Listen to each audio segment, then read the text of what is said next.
Guys, what's up? Welcome back to my channel. My name is Emma for those of you who are new, and I would love it if you guys subscribed and stuck around. Today's video, as you can tell by the title, we're just going to be sitting down and chatting about all the books that I read in November, so my November reading wrap up. But I also thought at the end of this video that I would sort of throw in my end of year hopefuls, so sort of like my end of year TBR books that I want to get around to before the end of 2023. So sort of like the 10 before the end sort of trend that's been going around like TikTok and bookstagram. So basically books that I've either been putting off all year or just newer releases that have been released recently that I kind of want to read before the end of the year. So be sure to like this video, comment down below, and subscribe. I still have quite a few bookmas uploads coming your way, and I would love it if you stuck around for those. But let's go ahead and get into all the books that I read in November.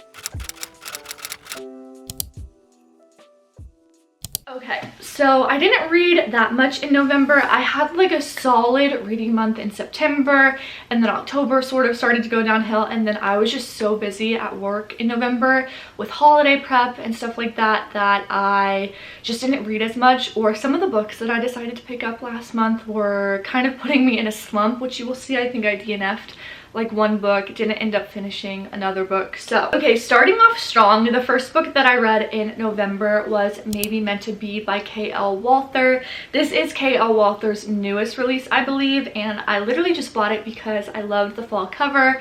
I didn't even read the back of the book. I just wanted a book with a fall cover when I was fall book shopping, and I had heard a couple people talk about some of K.L. Walther's older books, so I decided to pick this one up, and this book pleasantly surprised me. I think I rated this a 5 stars. I read this book in one sitting. I literally started this book and breezed through it. I think it's a little over 300 something pages, and I read it in only a couple of hours. Basically the premise of this is Charlie and Sage are childhood best friends, and basically people just think that they are meant to be, but they're both sort of dealing with personal things, and they're best friends, but everyone just wants them to be together. Charlie just can't commit to anybody. He is like constantly like serial dating women on this prep school campus, but Sage secretly has a thing for Charlie's twin brother Nick.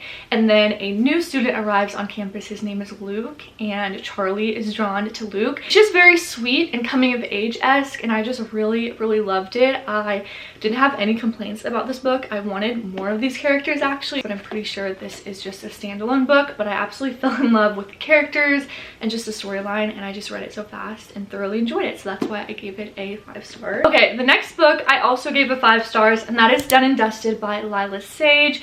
I was so late to hop onto this bandwagon, or even like a cowboy small town romance bandwagon in general. I think the first cowboy romance I read was Flawless a couple months ago by Elsie Silver, which is from the Chestnut Spring series, and I loved it. So when Done and Dusted was released in paperback form, like re-released as like a mass market paperback, I decided to pick it up. And first things first, 10 out of 10 on this cover. I think it is such a stunning cover, but this is the first in the Rebel Blue Ranch series, I believe. So this book follows Clementine, or Emmy Ryder, who is basically a professional, I think, barrel racer, I believe. I don't think it was bull rider. I think I'm thinking of Rhett Eaton and Flawless. I think Emmy is a professional barrel racer, and she has an accident that sort of stops her from getting on the horse again, so she goes back to her hometown, I believe is called Meadowlark, and she runs into Luke Brooks, who is basically like the town's notorious bad boy, and it's kind of like a grumpy sunshine brother's best friend type of situation, and they basically get close, and he helps her sort of come to terms with like this bad riding accident. I don't know, just grumpy sunshine, small town, forced proximity, that sort of thing, and I just absolutely loved it. I ate it up. I'm a sucker for anything romance, and I feel like I'm gonna be a sucker for anything cowboy romance related, but I absolutely love this, and I cannot wait for the next in the series to come out. I think that's coming out in like March or April, and I just love Lila Sage. So another 5-star read this month. Okay, next up was a book that I've kind of been like sitting between ratings on, but that is The Way I Used to Be by Amber Smith. This is, I believe, the first in like This Way I Used to Be series. I think they just released the second one not too long ago.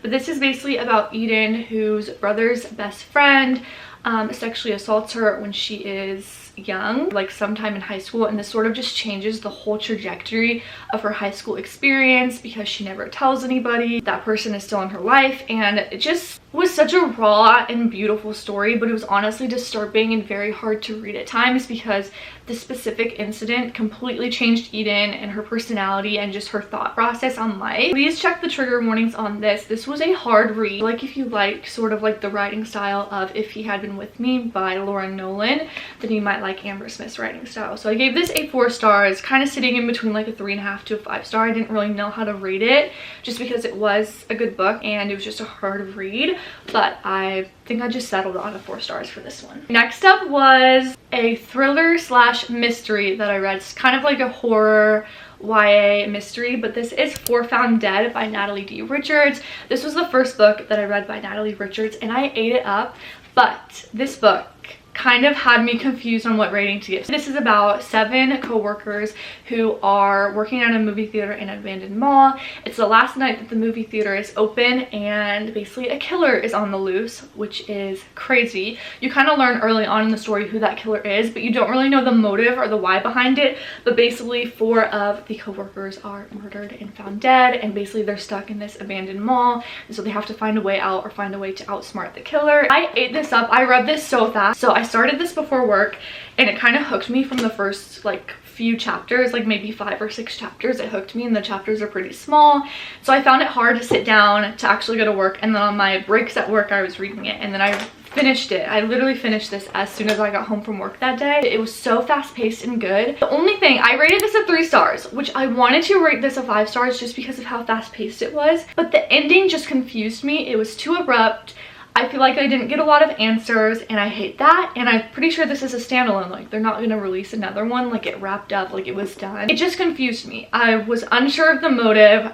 Like, why? I don't know. So that's why I gave it a 3 stars, just because there were so many questions that were unanswered, and I'm sure that might have been the author's intention, but I just didn't love that. But other than that, like up until the ending, I was enthralled, I was hooked, I was on the edge of my seat. This was an amazing thriller slash horror book. Just the ending that made me just not want to rate it very highly. But I will definitely be picking up more by Natalie D. Richards because her writing style I absolutely loved. Okay, just a couple more books to talk about that I read in November. The next one I have is The Ex-Hex by Erin Sterling. I heard so many good things about this book. It's basically just a witchy little romance about a witch who basically puts a hex on her ex-boyfriend. I am sad to say that I DNF'd this book. I got about like 85 pages in and I just could not get into it, which is sad because a lot of my favorite book content creators and my friends like really enjoyed this book, but I just couldn't get into it. So I DNF'd this one. I will be getting rid of it. I don't think I'm going to give it another shot.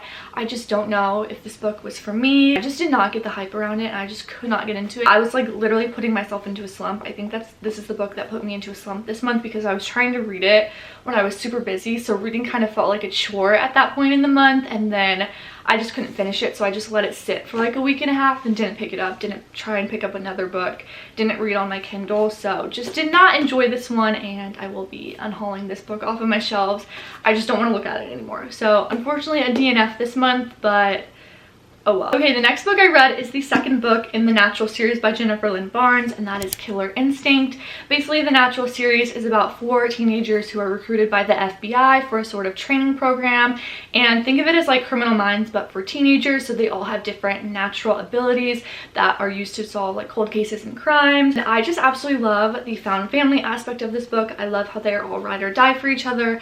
I love Criminal Minds, and I grew up watching like true crime shows like that, and Criminal Minds was my favorite show growing up, and this book literally just gave me those vibes. But it's so interesting because they're high schoolers and they're basically like FBI geniuses. I gave this a 4 stars, which was really heartbreaking for me because I gave the first one a 5 star, and I had a 5-star feeling all the way throughout this book, again until the ending. I feel like the ending was way too rushed.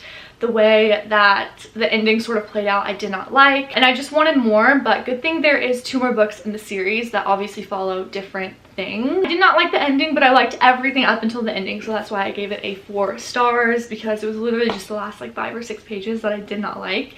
and that was like too quick for me. But other than that, I love this, and I have 2 more books in the series that I need to read. And then I'm pretty sure there is a mini novella on Kindle that's like super short about the naturals when they are older. So, okay, and then the last book I'm currently reading, it's like almost mid-December now and I'm still reading this, but that is Magnolia Parks, The Long Way Home by Jessa Hastings. These books are just thick, and I've been super busy at work, like I said, and I have not picked up another book since literally the last week of November. Like, I'm still in a slump from reading the freaking XX, or trying to read the XX. So I'm still currently working on this, so my rating is to be determined, but hopefully I will finish this and the next book in the Magnolia Parks books, because I need to be caught up because the new one is coming out in like January, February. So, and next up I have some sort of like end of year hopeful, so kind of like a 10 before the end, books that I want to get around to before the end of the year. I think I only have 8 books here, but let's go ahead and get into these ones. So because we're on the topic of Magnolia Parks, I obviously want to finish this book before the end of the year.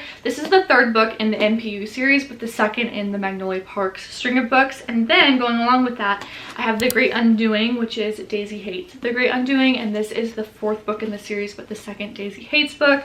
So I definitely want to finish these before the end of the year because the new one is coming out soon. So definitely want to finish this series and wrap it up before the end of the year because I absolutely love these. The first 2 I rated a 5 stars. And then while we're still on the topic of Jessa Hastings, this is my newest book purchase, and that is Never by Jessa Hastings. This came out on December 5th and I'm so excited. So I'm going to try and read this before the end of the year, but I might just incorporate it into a reading vlog in the new year because this is like a priority TBR for me, but I have some other books that I want to read first. But this is basically Jessa's retelling of Peter Pan and like Neverland and stuff, and I just already know it's going to be beautiful. I think this is her first fantasy novel, but if I'm not mistaken, I think she came up with the idea for this book and has been working on this book longer than she has been working on the Magnolia Parks series, which is crazy. So I just know that the writing is going to be beautiful, so crossing my fingers that I love this as much as I love the Magnolia Parks series. And then next up, I have the last 2 books in the Natural series. I have book number 3, which is All In,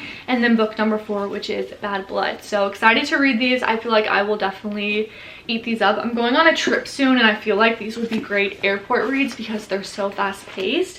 So I think I might throw these in my personal item. And then I'm also going to bring like a Christmassy book. So I think I'm going to take these though because I feel like these are great ways to pass time in the airport. And I'm just super excited to finish the series and definitely want to prioritize this one before the end of the year. Next up, I don't ever think I'm going to get around to this book, but I have Fourth Wing by Rebecca Yarros. I'm just so scared to read this book. I don't know why. I think just the hardcover and how big it is intimidates me, so I might try and download it on my Kindle and see if I read it any faster that way. But I just need to read it. I don't know why I've been putting it off. I just think I'm scared. Like, what if I don't like it as much as everyone else does? I don't know. And then I think this book is the book that I've been putting off the longest this year, but that is A Court of Wings and Ruin by Sarah J. Maas. This is the 3rd in the ACOTAR series. I really wish I could finish ACOTAR this year, but I just don't think it's going to happen with how busy I am the next couple of months, but I think I'm going to prioritize this in January. The first book in the ACOTAR series, A Court of Thorns and Roses, I read in January, and then I finished A Court of Mist and Fury in February.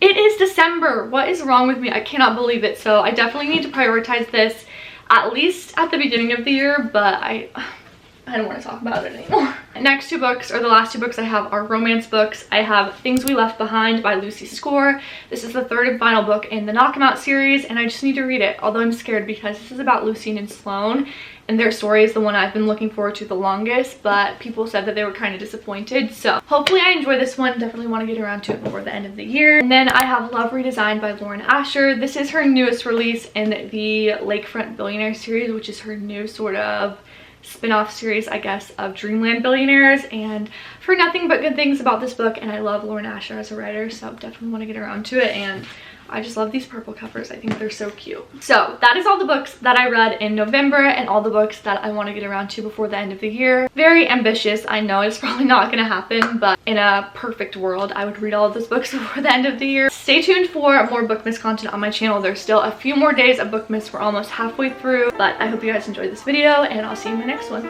Bye, guys.